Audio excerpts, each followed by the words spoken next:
सोहळा आणि हा सोनी श्रीरंग हालीचा हूल गेदारा एका एका वैष्णवाने होतो पांडुरंग पुरा विठुरायाचा कैसा झाला स्वरच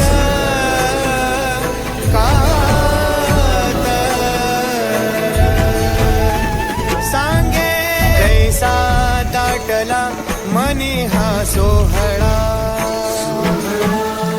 आणि हा सोनी श्रीरंग हालीचा